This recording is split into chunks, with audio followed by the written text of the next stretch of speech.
በስርዓት ጠይቀኝ በስርዓት with respect በስርዓት ጠይቀኝ ለክርክር አይደለም የመጣው ታዲያ ለክርክር አይደለም የመጣው አይደለም respect so with respect ፖይንትን ለመጠየቅ ያሰብክበትን ፖይንትን በግልጽ አውራኝ እንጂ እዚህ ጋር ለቪው ምናምን የማይሆን ነገር እንጠይቀኝ አልፈልግም ተክለ ለቪው አይደለም so with respect ያቂን በስነ ስርዓት ጠይቀኝ ለቪውም ከሆነ ሐሳቤን ሰው እንዲያይልኝ እንጂ ያልሆነ ነገር ተናግሬ ባልሆነ ነገር ላይ እኔ ተክለ ሃይማኖት መውጣት አልፈልግም ግን ከነ ሐሳቤ ነው መውጣት መፈልገው እኮ ምክንያቱም አንቺ እዚህ ጋር መጣሽ ፖይንቴ ስጠይቀኝ ማለት ነው ጥያቄህን ሳይሆን ሐሳብህንም ያያዩት ስለሆነ ነው ስጠይቀኝ ለመረዳትና ለዚህ ህዝብ ደግሞ ፖይንታችንን ለማስተማር ያለ ነገር ብቻ ለማካፈል ከሆነ ብቻ ነው የመጣሁት ስለዚህ ከማወራቸው ነገሮች ጋር ፍሎ ያደረክና ለመረዳት እየሞከርክ ካልሆነ በስተቀር ያው ኢንተርቪውን አቋርጠዋል ተክለም ወደ ያለን በንስሐ አባቴ መካከል ይቀርብሎ አይደለም በህዝብ ፊት በአምስቱ ቀዳሾች ፊት ነው የሚቆርበው በአውደ ምሕረት የሚሆንን ለምንድነው መንገር ያልፈለግሽው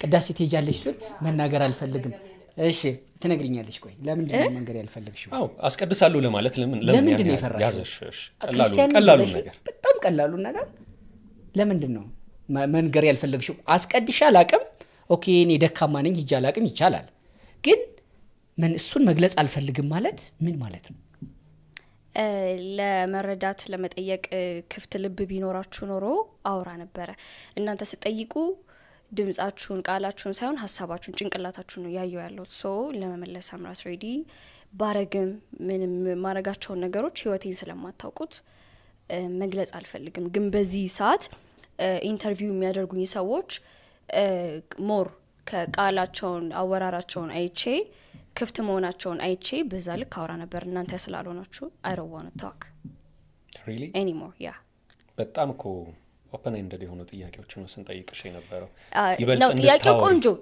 ቆንጆ the way ራስሽን የምትገልጭባቸውን ጥያቄዎች ነበር ያነሳው እሱ ላይ ግን ቻሌንጅ ጨምረንበታል እሱ ላይ መችሽ ይችላል አንቺው ጀጅ ማድረግ ጀምርሽ እዚሁ እኛን ጀጅ አታርጉ ስትየ ነበርሽ ጀጅ ባደርግ ኖሮ ብዙ ነገር ላወራችል ነበር ብዙ ነገሮችን እላለሁ ግን ባወራ ኢጎይ ነው ከዚህ በኋላ ሊያወራ የሚችለው ታቃለች ለመባል ጎበዝናት ለመባል ይሄን ታቃለች ለመባል ብዙ ነገር ማውራት ይችላልው ግን ማራቱ አስፈላጊ አልመሰለኝ ውስጥ ያላዘዘኝም ሰው አላረገው በጣም ጥሩ ከዚህ በኋላ በምን መታወቅ ትፈልጊያለሽ ራስሽን በምን ማገልገል ፈልጋለሁ ብለሻል ምንድነው መታገለጊው ከዚህ በኋላ በምን መታወቅ መገለጥ ትፈልጊያለሽ እሱ በሚያቀው ያስኪድ በይ ብሏታል አሁን በውስጧ እግዚአብሔር ነው የሚያቀው በይ ብሏታል መልሷ ከሆነ በሱ ላይ ያለኝ መተማመን በጣም ከ1000% እና ከዛ በላይ በመሆኑ የተነሳ ምን አንቺ ምን አቀርሽ እቅዴን ሚዲያ ላይ ማውራት አልፈልግም ምክንያቱም ብዙ ኢቪሎች አሉ አው በርግጥ ስለ ኢቪል አይ በተደጋጋሚ ማውራት አልፈልግም ጎል ምንም ነገር ለሰው ሳካፍል ያን ሰው የሚጠቅም ካልመሰለኝ ኢጎዬ ካልሆነ የሚያወራው ለምን አወራለሁ እሺ ሐሳባይ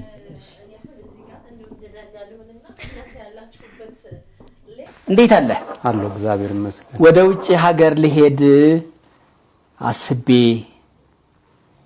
አረብ ሀገር ያለች እህቴን ደግሞም እናቴ ጌጧ ብላ ያስቀመጠችውን የጆሮ ያንገት ጌጥ በእኔ ምክንያት ተታለልኩ ተበላሁ ለዚህ ደግሞ ምክንያቱ አንድ ማስታወቂያ አይቼ ነው እና ይሄ የኔን መበላት ከካሰኝ ደግሞ የሌሎችንም ካዳነ በሚል ነው የመጣው ስለመጣህ እናመሰግናለን እሺ እኔም ስለተቀበላችሁኝ በጣም አመሰግናለሁ ምንድነው የተፈጠረው ናታኒ እቴ ሳውዲ አረቢያ ነው የምትኖረውና ገንዘቧ የምትልከውን ገንዘብ እኔ ጋር ነበር የምታስቀምጠው ከዛ ገንዘቡን ሳይ እኔም ውጪ ሄጄ በሰራ ለወጣለሁ በሚል ነገርኳት ማለት ነው ዱባይ መኖሪያ ፍቃድ ገዝቼ እዛ ብሄድና በሰራ በጋራ ቤተሰብ እንደምናግዝ አሳመንኳት ከዛ እሷም እርግጠኛ የሆነና የተረጋገጠ ኤጀንሲ ፈልጋለችኝ ከዛ ከአንድም ሁለት ኤጀንሲ ሄጄ አነጋግሬ ነበር ግን ገንዘቡን ለነሱ ለመክፈል ምንም እንትን አልፈለኩም በቃ ልቤ እምቢ አለኝ ከዛም በተለይ ሁለተኛውን አናግሬ ከመጣው በኋላ ቲክቶክ ያያየው የሙሴ ሰለሞን ማስታወቂያ መጣ ማለት ነው እርግጠኝነት አሪፍ ኤጀንሲዎች እንደሆኑ እንደማይበሉና ከተበላችሁ በኔ ስም ሄዳችሁ ገንዘባችሁን አስመልሱ ሚል ነበር ያ ማስታወቂያ ያያየው ከዛ በዛ ማስታወቂያ መሰረት ሙሴ ሰለሞን ማን ነው ግን እስኪ አስተዋውቀኝ የተወሰነ። ሙሴ ሰለሞን ማለት ቲክቶክ ላይ እውነተኛ ዜናዎችን የሚያቀርብ ልጅ ነው እና እኔም አድናቂው ነኝ። ብዙ ዜናዎችን እከታተለዋለሁ። ለዛም ነው ደግሞ በሱና ምን እርግጠኛ ይሆንኩትኝ። በዛ ምክንያት ነው። ከዛ የነሱ ያስተዋወቀውን ሳቢና የሚባል ኤጀንሲ የቲክቶክ አካውንታቸው ውስጥ ገብቼ ማየት ጀመርኩ ማለት ነው። ሳይ እውነትም በእነሱ አካውንት ላይም ተለቋል የሱ ማስታወቂያ። ከዛ እርግጠኛ ሆንኩኝ። እዛው ላይ ቲክቶክ ላይ ሳይ ላይቭም ነበሩ የሳቢና እንትኖች ላይቭ ገብተው ነበር እና ዱባይም እንደሚልኩ መኖሪያ ፍቃድም እንደሚያሰሩ የተለያዩ የማን ቲክቶክ ላይ የራሳቸው የሳቢና ቲክቶክ የሙሴን ማስታወቂያ አይቼ እነሱ ላይ ስገባ ላይቭ ነበሩ እና ዱባይም እንደሚልኩ የተለያዩ አውሮፓም ካናዳም እንደሚልኩ እዛ ላይ ይናገሩ ነበር። ከዛ የሚሰጡትም አድራሻ ሙሴ ሰለሞን ከተናገረው ጋር አንድ አይነት ነበር። በዛ መሰረት ታውን ስኩዌር 6ኛ ፎቅ ላይ ቢሮአቸው ሄድኩኝ ማለት ነው 22 አዎ። ከዛ ሄጄ አናገርኳቸው። ሲቀበሉ በጣም ደስ ይላሉ። ጥሩ አቀባበል ነው ያላቸው። አናገርኳቸው። መኖሪያ ፍቃድ ዱባይ እንዲሰራልኝ ፈልጌ ነበር ስላቸው ትክክል በቃ ችግር የለውም ይሰራል አሉኝ። ከዛ አጠቃላይ ክፍያውን 350 ሺህ እንደሆነ ተነጋገርን። ባለቤቱም አቶ አለማየሁ ነበረ። ሄዶ አናገሩትኝ። ችግር የለውም ይሰራል አለ።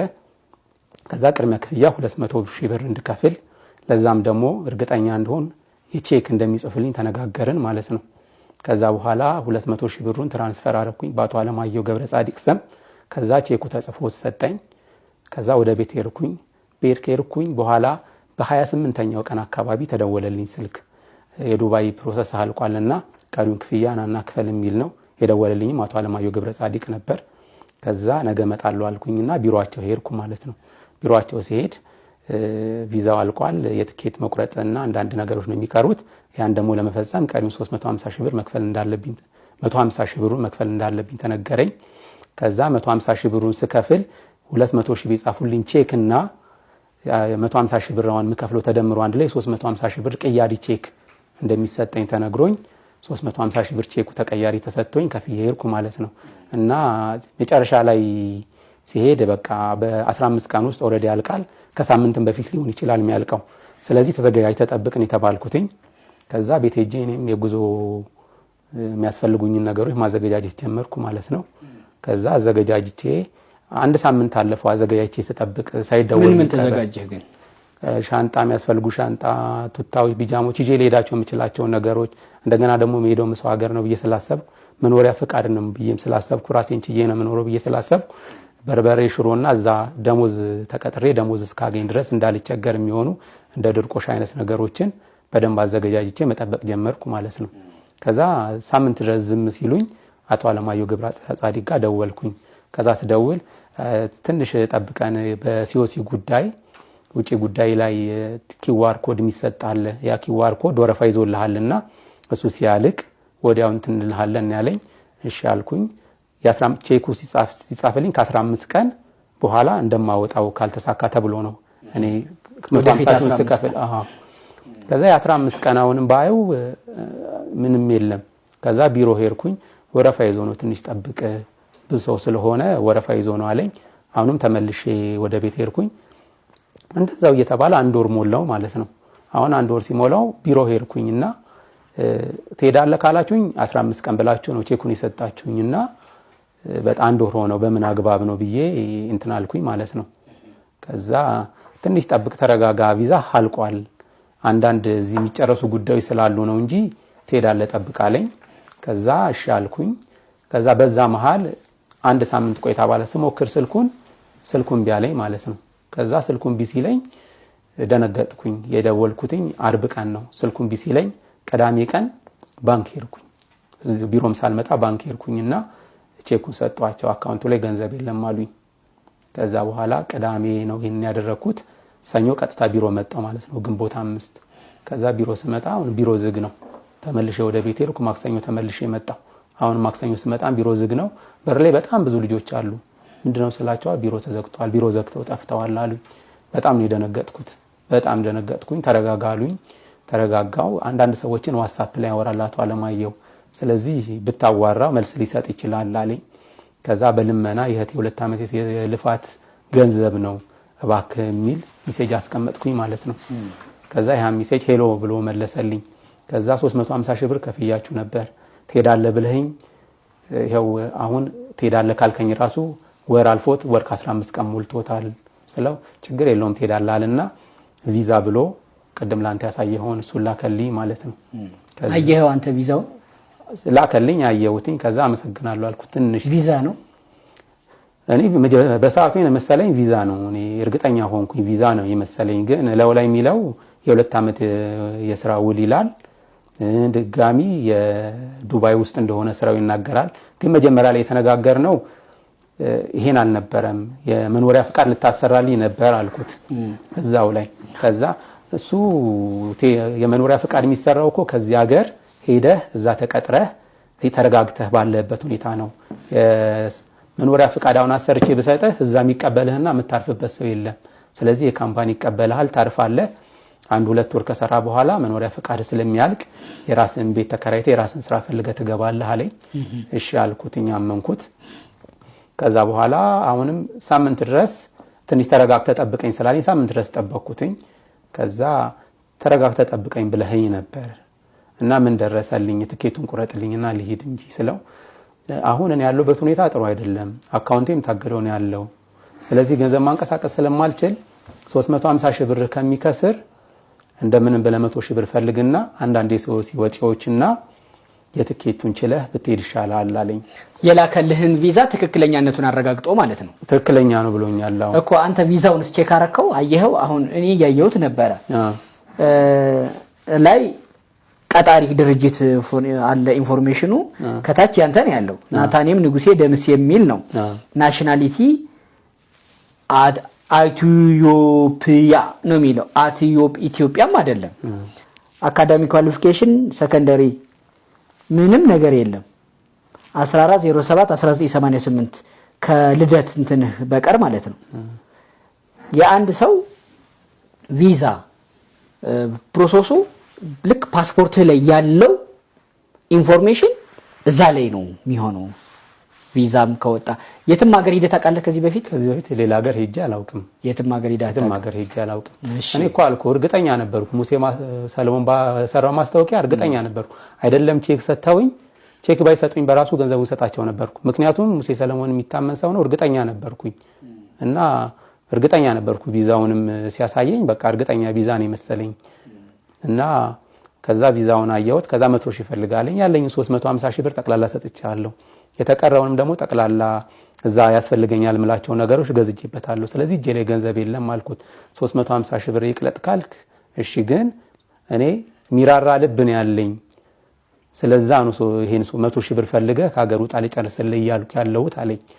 ከዛ እሺ አልኩትኝ። እናቴና ለድጋሚ ነው አይደል? አሁን ይሄ ለድጋሚ 100 ሺህ ብር ነው። አሁን 300 ሺህ ብር 350 ሺህ ብር ሰጥቼዋለሁ መጀመሪያ። ግን አሁን ቢሮዬም ተዘግቶ ያለው አካውንቴም ታግዶ ነው ያለው። ስለዚህ ገንዘብ ማንቀሳቀስ ስለማልችል ትኬትንና አንዳንድ የሲኦሲ ወጪዎችን ችለህ መጀመሪያ ትኬትህ ንግግርህ ምን ነበር? ትኬትን ራስ ነበር የምትገዛው? ኖ ሙሉ ለሙሉ ወጪው እነሱን ይችላል የተነጋገር ነው። ሙሉ ለሙሉ ነው 350 ሺህ ብር 350 ሙሉ ለሙሉ የዱባይ የመኖሪያ ፍቃድ ሊገዛልኝ የተስማማ ነው። ከዛ ትኬት 100 ሺህ ብር ነው እንዴ?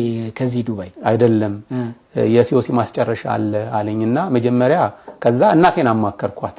ከዛ እናቴን ሳማከራት የምትሄደው የወርቅ ሀገር ነው ዱባይ ነው፣ ስለዚህ ችግር የለውም እንደሄድክ ሰርተህ ወርቁንም ከገዝተህ ከዛ ትልክልኛለህ አለችና ወርቋን ሸጣች ሰጠችኝ። የኔም የቃል ኪዳን ቀለበት ነበረኝ አግብቻለሁ። የቃል ኪዳን ቀለበቴን ሸጥኩና ሞልቼ አግኝቻለሁ። አሁን እንዴት ነው ስለው ችግር የለውም አታስብ እኔም ሰው ነኝ አለኝ። ከዛ በኋላ ምን አደረገ? የሳሙኤል ከፍ ያለው ኬንቲ የሚል አካውንት ላከልኝና ሲኦሲው የሚያስጨርሰልህ እሱ ነው። በዚህ አካውንት 35 ሺህ አስገባለት አለኝ። መጀመሪያ 35 ሺውን አቶ ሳሙኤል ከፍ ያለው ኬንቲ በሚል አካውንት አስገባውለት ማለት ነው። ከዛ የሲኦሲው እያለቀ ነው፣ ግን ከሰውየው ጋር አብሮ የሚሰሩ አንዳንድ ሰዎች ስላሉ አለና ደግሞ መሐመድ አረቡ መሐመድ የሚል ደግሞ አካውንት ላከልኝና ለዚህኛው ደግሞ 10 ሺህ ብር አስገባለት አለኝ። ከዛ በኋላ ለትኬት ግን አያንሰኝም አሁን እየወሰርክ ነውና ትኬት በኋላ እንዳንሰኝና ደግሞ ተጨማሪ ሌላ እንዳትጠይቀኝ አልኩት። አታስብ እኔ ትኬት ኦፊስ የሚሰራ ጓደኛ አለኝ፣ የተቀረውን እኔ ሲስተካከልልኝ ስለምሞላለት አንተ ያስገባህለትን አስገብተህለት ይቆርጥልሃል አታስብ አለኝ። ከዛ በኋላ የትኬት ኦፊስ አለው ብሎ ያለውን ጓደኛውን ብርሃኑ አምባቸው ይባላል። የተቀረውን ገንዘብ ለሱ አስገባለት አለኝ ማለት ነው። ከዛ የተቀረውን ገንዘብ ለሱ ላኩለት። ግን ይሄን ገንዘቡን የትኬቱን ከመላኬ በፊት ሲኦሲው አለቀልኝ ወይ ሲኦሲው አልቆ ነው ወይ አሁን ለትኬት ለሱ ምልከው ስለው ኦሬዲ ሲኦሲው አልቆልሃል እኮ ላክልኝ ሲኦሲው ሊያው ዋትስአፕ ላይ ነው የምናወራው ሲኦሲው ላክልኝ ሊያው ስለው ኦሬዲ እኮ አንተ የምታየው አይደለም አንተ የሚያስፈልግህ ትኬትና ቪዛው ብቻ ነው እሱን ይዘህ ነው የምትወጣው ከውስጥ በሲስተም የሚያልቅ ነው ሌላው ጉዳይ አለኝ። ከዛ ያ በዛ ተማመንን። ከዛ ሲኦሲው ማለቁን ነገረኝና የተቀረውን ገንዘብ ለመጀመሪያ ለተናገርኩት ሰው የተቀረውን ላኩለት ማለት ነው። ከዛ 2 ቅዳሜ ቀን ነው የመጨረሻውን ገንዘብ ያስገባውለት የትኬት ተብሎ። ከዛ ቅዳሜ እሑድን አለፍኩና ሰኞ እየጠበቅኩ ነው። ባለፈውም ተዘጋጅ ብለኝ ሻንጤ እንደተዘጋጀ ነው ለእናቴም ነግሬያት ተዘጋጅቻለሁ ካንተ ፈልገው ትኬቱን ብቻ ነው አልኩት። ከዛ ትንሽ ጠብቀኝ ተረጋጋ አለኝ። አሁንም ጠበቅኩት ሳምንት ሙሉ አሁንም መልስ የለም። ከዛ አሁንም ሰፈለ ተረጋጋ ችግር የለውም አታስብ ነው እንደዛ እያለኝ ተረጋጋ አታስብ እያለኝ አንዴ የእስላም በዓል ነው አንዴ የክርስቲያኖች ፋሲጋ ነው እንደዛ እያለኝ ብቻ ያው 3 ወር ሆኖ ማለት ነው ምንም አይነት ነገር እንትን ሳይል